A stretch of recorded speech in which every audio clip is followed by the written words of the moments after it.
Ang pambungad na eksena ay nagpapakita ng dalawang magkaibigan, sina Sarah at Linda, na nagbabasa ng mga gamit mula sa kahon ng yumaong ina ni Sarah. Nakakita sila ng isang Polaroid na kamera at litrato ng kanyang ina, na malamang ay kuha gamit ang parehong kamera. Nagpasya si Sarah na gamitin ang kamera para kuhanan ang sarili ng larawan na nakalingari para sa kanyang nobyo. Ngunit nang mag-flash ang kamera, nakaramdam siya ng kakaibang kaba. Habang hinihintay nilang mag-develop ang larawan, nakatanggap si Linda ng tawag kaya umalis muna siya. Mag-isa, sinara ni Sarah ang pinto nang makarinig siya ng mga ingay mula sa itaas, na parang may gumagamit ng kamera. Nang umakyat siya sa kwarto, nakita niyang tapos nang mag-develop ang larawan. Sa kanyang gulat, napansin niya ang anino ng isang figura sa background. Lalo siyang natakot nang magsimulang magkurap ang mga ilaw at may narinig siyang mas malalakas na ingay mula sa ibang kwarto. Habang kinakabahang naglalakad sa pasilyo, may bola na gamulong mula sa attic. Kahit takot, umakyat siya sa attic, ngunit bumagsak ang hagdan. Iniwang wala siyang ligtas na paraan para bumaba. Habang nalilito, sinubukan niyang tuklasin kung ano ang nangyayari. Bigla, isang hindi makataong kamay ang nagulat sa kanya. Dahilan para mahulog siya at magbitin sa ere. Hinatak si Sarah pabalik pataas at pinatay bago itinapon ang kanyang katawan. Sa susunod na eksena, ipinakilala ang isang mahiyain na dalaga, si Bird Fisher, na naghahanda para sa picture day sa paaralan. Palagi siyang may scarf sa leeg upang itago ang peklat, dahilan para tawagin siyang Scarf Girl ng kanyang mga kaklase. Pagkatapos ng klase, palabas na si Bird ng paaralan nang makita niya ang kanyang crush na si Connor kasama ang mga kaibigan nito. Kinuha niya ang kanyang kamera para kunan siya ng litrato, ngunit nahuli siya nito. Nahihiya, mabilis niyang inipon ang kanyang gamit at nagtungo sa trabaho sa isang antique shop. Doon, nilapitan siya ng kanyang katrabaho na si Tyler, na binigyan siya ng bihirang Polaroid camera mula 70s na nakita niya sa isang garahe sale, na may nakaukit na mga letrang RJS. Sabik na gamitin ito, kinuna ni Bird ng larawan si Tyler. Habang hinihintay nilang mag-develop ang litrato, sinubukan ni Tyler na halikan si Bird, ngunit hindi ito komportable kaya umalis siya. Naiwan ang case ng kamera. Pagdating sa bahay, sinubukan ni Bird na kunan ng litrato ang kanyang aso gamit ang bagong kamera, ngunit bigla itong tumahol at umatras. Bago niya makuhanan ng litrato ang aso, dumating ang kanyang matalik na kaibigan na si Casey. Hinikayat siya nitong sumama sa isang costume party. Sinabing magandang pagkakataon nito para makisalamuha at makita si Connor. Bagamat nag-aalangan, pumayag si Bird nang marinig ang pangalan ng kanyang crush. Maya-maya, sinundo sila ng kanilang mga kaibigang sina Mina at Devon, isang magkasintahang mahilig magbiro. Habang nagbibiroan sa kotse, inilabas ni Bird ang litrato ni Tyler at napansin ang isang madilim na anino sa background. Sinubukan niya itong panasan ngunit hindi ito natanggal. Hindi niya ito gaanong pinansin at ibinalik ang litrato. Samantala, si Tyler ay naghahanda ng magsara ng tindahan nang makakita siya ng isang kahon ng mga lumang larawan. Inilagay niya ito sa projector at sinimulang tingnan. Napansin niya ang isang anino na gumagalaw mula sa isang larawan papunta sa iba pa. Sa pag-aakalang may tao sa likod ng kurtina, hinato niya ito ng martilyo ngunit wala siyang tinamaan. Nang tingnan niya ang projector, ang kurtina ay naging isang figura na sumugod kay Tyler, na tila nagwakas sa kanyang buhay. Sa party, sinalubong sina Bird at ang kanyang mga kaibigan ni Avery, ang host. Hindi komportable si Bird kaya tumayo siya mag-isa sa isang sulok. Di nagtagal, napansin niya ang isang lalaki na may skeleton mask na nakatingin sa kanya. Sinubukan niyang iwasan ito, ngunit lumapit ang lalaki at nagpakilalang si Connor. Natuwa si Bird at nagsimula silang mag-usap.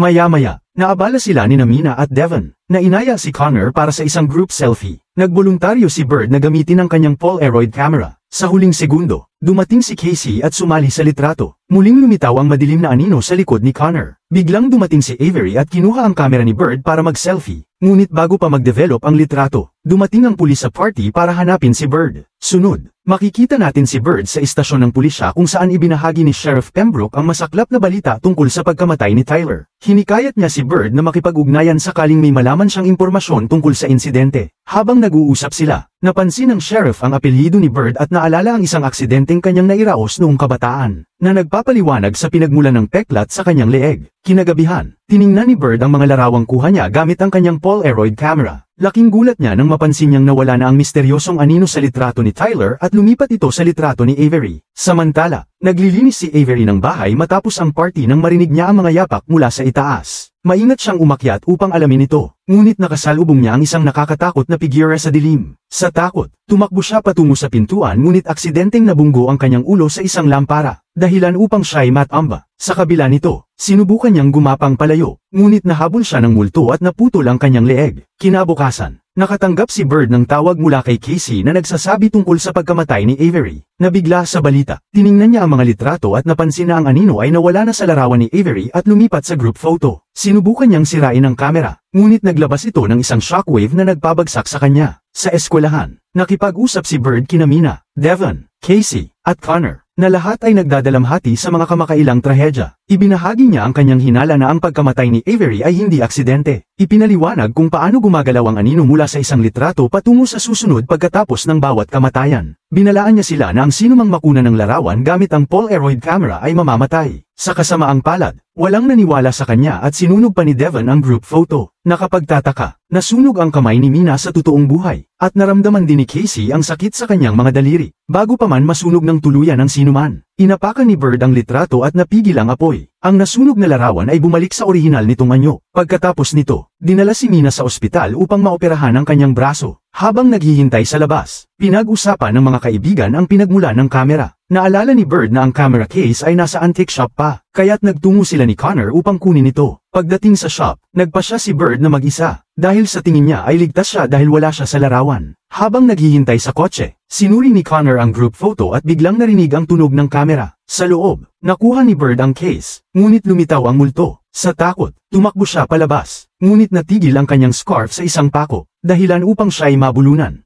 Mukhang mamamatay na siya, ngunit dumating si Connor sa tamang oras upang iligtas siya. Habang pauwi, nagtanong si Bird kung bakit siya inatake ng nilalang, at sinabi ni Connor na nasa larawan din siya. Napansin niyang ang refleksyon ni Bird ay bahagyang makikita sa background ng litrato. Sa ospital, nagising si Mina mula sa operasyon at nakita si Devon sa tabi ng kanyang kama. Matapos ang maikling pag-uusap, umalis si Devon upang tawagin ang nurse. Sa parehong oras, nakatanggap si Mina ng tawag mula kay Bird. Sinasabing huwag mag-isa. Sa takot, sinubukan niyang bumangon, ngunit biglang inatake siya ng nilalang. Nang bumalik si Devon, natagpuan niyang wala si Mina sa kwarto at may maliit na bakas ng dugo sa sahig. Sinundan niya ang bakas at nakita ang bangkay ni Mina na nakabitin sa likod ng kurtina. Pagdating ni Bird at Connor sa ospital, nakita nilang kinakausap ni Devon ang mga pulis. Nang umalis ang lahat, lumapit si Devon kay Bird at galit na sinisi siya sa lahat ng nangyari. Napakarod ng kanyang pananalita kaya't napaiyak si Bird at tumakbo palayo. Sinundan siya ni Connor, at nag-usap ang dalawa sa isang pasilyo. Habang nagkukwentuhan, sinabi ni Bird kay Connor ang tungkol sa kanyang ama, na isang reporter. Isang gabi, gusto siyang ipakita ng ama sa isa sa kanyang mga proyekto. Ngunit tumanggi si Bird dahil nais niyang pumunta sa sleepover ng kaibigan. Dahil dito, bumalik ang ama sa kanilang bahay ngunit na-aksidente at namatay. Pagkarinig nito, pinagaan ni Connor ang kanyang loob. Sinabing hindi kasalanan ni Bird ang aksidente. Pagkatapos, sinuri ni Bird at Connor ang laman ng camera case at nakahanap ng isang locker tag na nakatago sa loob. Na-curious sila, kaya't nagpunta sila sa library upang mag-research tungkol sa kahalagahan ng petsang yun. Matapos magbasa ng ilang lumang artikulo, natuklasan nila na ang kamera ay pag-aari ng isang photography teacher na si Roland Joseph Sable mula sa kanilang paaralan. Inakusahan siya ng pagpapahirap sa 4 na estudyante at pagpatay sa 3 sa kanila habang kinukuhanan sila ng mga larawan na parang baliw. Isa sa mga bihag ang nakatakas. At pagkatapos nito, binaril si Roland ng mga pulis. Kinagabihan, nagtipon ng mga kaibigan sa isang restaurant upang pag-usapan ang kanilang susunod na hakbang. Habang nag-uusap, ibinahagi ni Bird na nang habulin siya ng nilalang. Ito ay nagkaroon ng reaksyon nang malapit ito sa isang mainit na bagay. Ipinaliwanag niya na habang develop ang mga litrato, ang init at liwanag ay maaaring makaapekto sa mga imahe. Dahil dito, naisip niyang baka ang nilalang na ito ay kumikilos na parang isang developing photograph,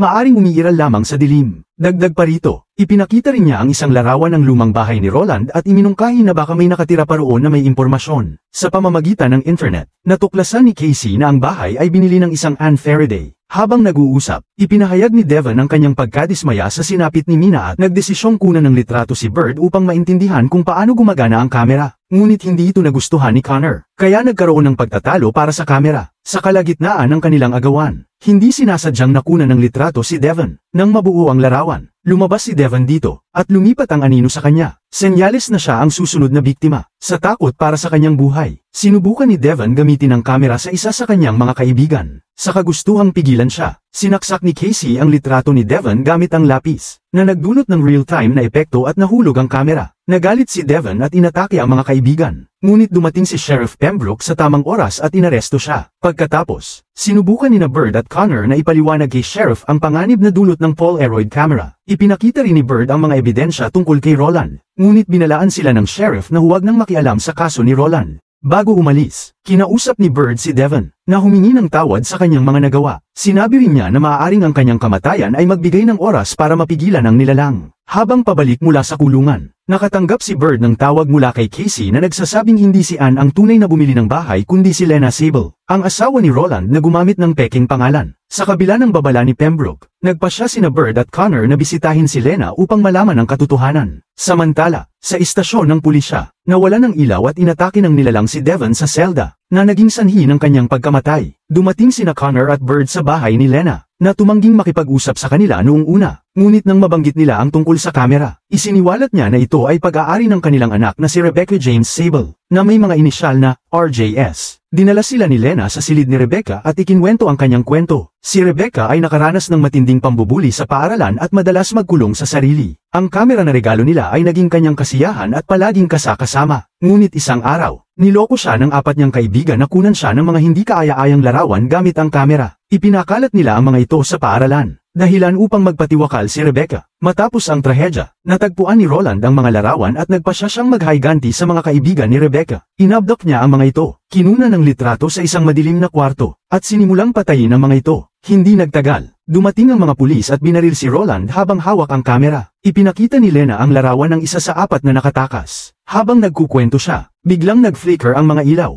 Sinuri ni Connor ang mga larawan at nakita nilang bumalik ang anino sa group photo. Naramdaman nilang may paparating na panganib, kaya't nagmamadali silang umalis at nagtungo sa paaralan kasama si Casey. Sa paaralan, hinanap nila ang mga lumang yearbook sa archive drawers at natukoy ang larawan ng nakaligtas mula sa kwento ni Lena. Sa kanilang pagkagulat, ang nakaligtas ay si Sheriff Pembroke. Dumating ang sheriff kasama si Casey na nakaposas at inakusahan sila ng pagsalakay sa paaralan. Upang pigilan ng nilalang na patayin sila, kinunan ni Connor ng litrato si Pembroke bago ito itinapon ang kamera. Inihayag ni Pembroke na ang kwento ni Lena ay kathang-isip lamang at ang mga hindi kaaya-ayang larawan ay kuha mismo ni Roland. Sinabi niyang madalas na sinasaktan ni Roland si Rebecca, kaya't binalak nilang magkaibigan na tulungan siya sa pamamagitan ng pagpapakita ng mga litrato sa mga pulis. Ngunit nalaman ni Roland ang kanilang plano kaya't dinukot sila. Nang matapos ang kwento ni Pembroke, lumitaw ang nilalang sa kanyang likuran. Pinaputukan ito ng sheriff ngunit hindi tinamaan ng bala. Pinunit ng nilalang ang litrato ni Pembroke sa gitna, na naging sanhi ng kanyang pagkamatay. Inatake ng nilalang si Casey at nasugatan ang kanyang binti. Agad na kinuha ni Connor ang baril ng sheriff at nagpaputok upang ilihis ang atensyon ng nilalang.